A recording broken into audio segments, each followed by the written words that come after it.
Joining us on CanDo FM today, we have Neil Fleming. Now, Neil is the author of Ulverston.com, which is a newsletter that you can find online. And do you want to tell us a little bit how that came about, please, Neil? Before Ulverston.com, I ran a website called Visit Ulverston, which I guess some of you may or may not remember, but which was a kind of tourist information website, really. Then about 5 years ago, the Ulverston BID, the Business Improvement District, was formed, and it clearly overlapped with their area of interest, promoting the local shops and facilities and so on.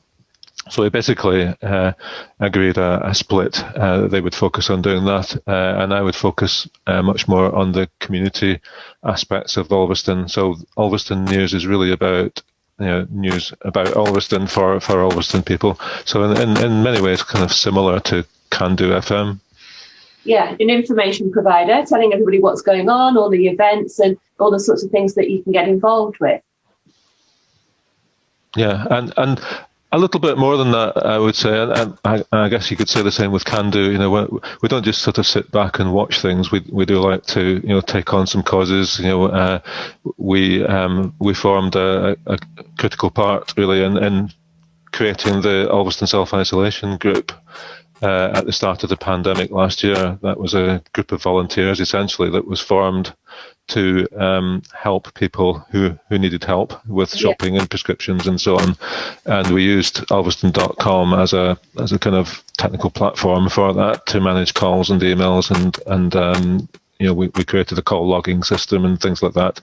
Clearly a whole lot of what we did was very much people focused, and we had a big army of volunteers and a Facebook page and so on. But kind of hidden in behind the scenes, we had some technology as well with our database of volunteers and that kind of thing. Mm-hmm. Well, at the moment, you're working with the self-isolation group to provide, to facilitate actually the vaccinations in Ulverston. Is that right? Yeah, that's correct. I guess your listeners will know that the COVID vaccinations in Barrow started before Christmas, and they've been obviously the sort of two clinical. There's two aspects to the vaccination program delivery. There's the clinical aspects, which is the actual vaccinations themselves and all the NHS staff and so on that do those things, and there's a non-clinical aspect, which in the case of Barrow is being delivered by Rotary. So that's stewarding, car parking, making sure people know what they're doing, that they're kept informed of where they're to go, and just basically looking after people and signposting them and so on. So Rotary did that in Barrow. We were asked if we would like to do it in Ulverston, and of course we said, yeah, we'll give that a go. Yeah, and you're looking for volunteers currently to help you staff that. That's right. We do already have a good number of volunteers, but actually this is going to be it's quite a sustained program over a number of months, and with a sort of small number of volunteers, obviously the novelty will start to wear off, and also what's different about this to what we would normally do in Ulverston is that the vaccination program covers a much wider area. The vaccinations in Ulverston actually cover the whole of the Mid-Furness primary care network, which includes Dalton and Askam and Kirby and Broughton. So what we'd like to do is give population to get through over the next few months. Yeah. I think the entire population covered by that network is about 30,000 people, although not all of those would necessarily get vaccinated, but it's that order. And what we felt was we would like to not just kind of run this as an Ulverston show, but basically say it's a Furness show, and we'd like volunteers to come forward. We know that there are people who are furloughed, there are people who have maybe tried to volunteer for the NHS in the past and found that they've done the training and not actually then been asked to do anything. Okay, so in this case, people who just want to give something back, who just feel it's a time when they want to show willing. Yeah. I think there's a big demand for from people to contribute, in terms of their time. Essentially we're almost acting as a kind of matchmaker or a facilitation organisation. So we said we would take responsibility for recruiting the volunteers, training them, briefing them, scheduling the shift rotas and so on, which we'll do online. So if people sign up with us. Do you have any idea at the moment as to what sort of time commitment that would be for anybody? We've got an idea. I mean, it depends on the number of people we get, of course, but roughly speaking, the vaccines come in batches, and the batches are intended to be delivered over 2 or 3 days at a time. So, and we're expecting the clinics to run between roughly 8 a.m. and 8 p.m. So our plan is to split each day into 3 shifts, and we propose to have 6 or 7 people per shift. So probably 6 stewards plus a shift leader. So if we say 7 per day, that's 21 per day. So we need about 70 or 80 people per week. So if each person did, and a shift is about 4 hours long. Yeah, exactly. So we're looking for enough people so that that each person who volunteers does probably 1 shift a week for 4 hours, or that sort of order. Yeah, or more if you can, obviously. Yeah, more if you can, but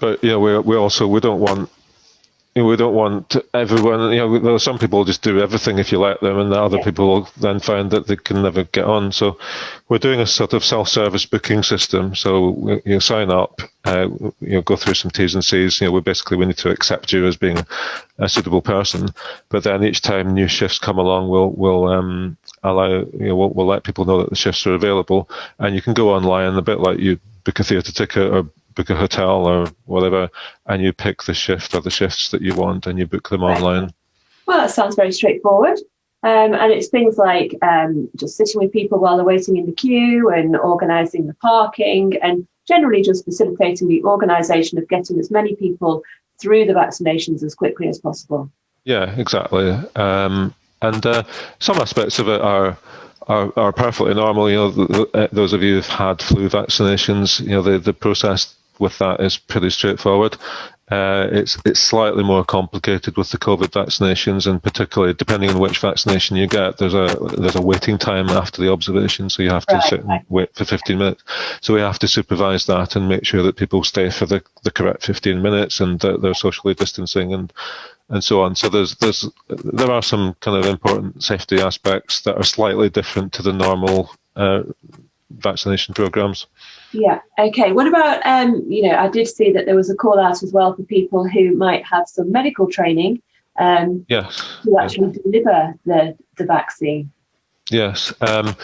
So we in the self-isolation group, we're simply managing the non-clinical aspects, but yes, Dr. Murray and partners are delivering the clinical aspects, and what they've said is if anybody is interested in taking part from the clinical side, actually delivering the vaccine or anything associated, then to contact Dr. Murray and partners directly, and there is an email address. Right. And you can find out all this information on your newsletter. How do people find that? How do they register for that? You simply go to our website, which is ulverston.com. So don't get much easier to remember than that. The actual sign up for the newsletter is ulverston.com/mail, MAIL, but in fact there's a big red button on the homepage of ulverston.com that says join the mailing list. So basically we would like you to join the mailing list. That then gives us some basic details. We'll then send you some more information to say, would you like to be a volunteer? This is what it would mean. Here's some basic terms and conditions. There are some obvious things like we want people to be over the age of 17 or over. We don't want people who are clinically extremely vulnerable, that kind of thing. That basically just make sure that people understand what's expected of them, and if that's the case, they'll tick a box to say that they accept our terms and conditions, and then essentially they'll be in the pool. And when we get opportunities, we'll put them in a rota shift management tool, and they can choose to volunteer on the dates that suit them.